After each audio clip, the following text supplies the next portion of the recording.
কাছাড় জেলার শিলঘাটে বরাক নদীর ওপর হবে সেতু। বৃহস্পতিবার নতুন সেতু শিলান্যাস করেন মুখ্যমন্ত্রী ডক্টর হিমন্ত বিশ্ব শর্মা। শিলান্যাসের পর মুখ্যমন্ত্রী 2 বছরের জন্য সম্পন্ন হবে সেতু নির্মাণ কাজ। 2 সালের ভিতরে এটা হয়ে যাবে। আমি আবার আসবো 2 সালের পিছে এটা ভিটা কাটার জন্য, ঠিক আছে?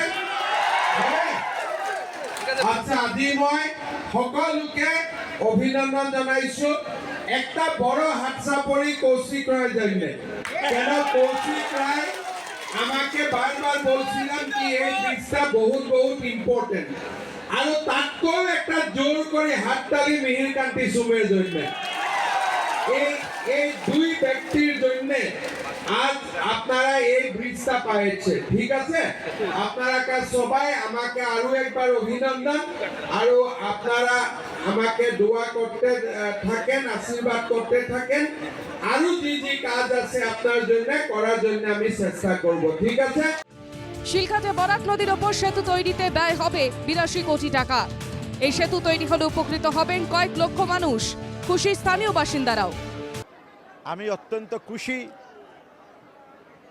আমাদের জনগণের দাবি ছিল, আমিও 20 সাল থেকে দাবি করে আসছি। ডক্টর হেমন্ত বিশ্ব শর্মা এই দাবি পূরণ করেছেন।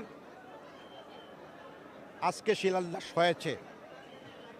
বাঁশকান্দি টু পুতুল বাজার 2 লেন, গোবিন্দপুর পয়েন্ট থেকে বাইপাস 2 লেন, এটা আমি সিটিতে প্রস্তাব দিয়েছি।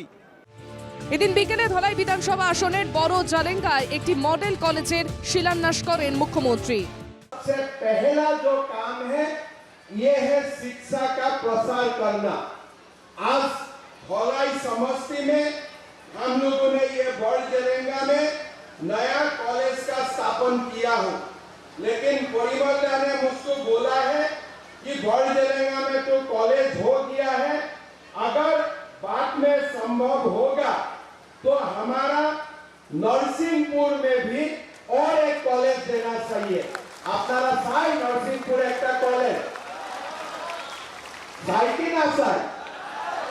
প্রয়োজন আছে একটা নতুন কলেজে, ঠিক আছে? আমি আপনাদেরকে প্রতিশ্রুতি দিয়েছে আগামীবার हम যখন আবার ধলাই আসবে ওইবার हम নরসিংপুরে একটা নতুন কলেজ দেওয়ার জন্য আমরা কাজ করব, ঠিক আছে?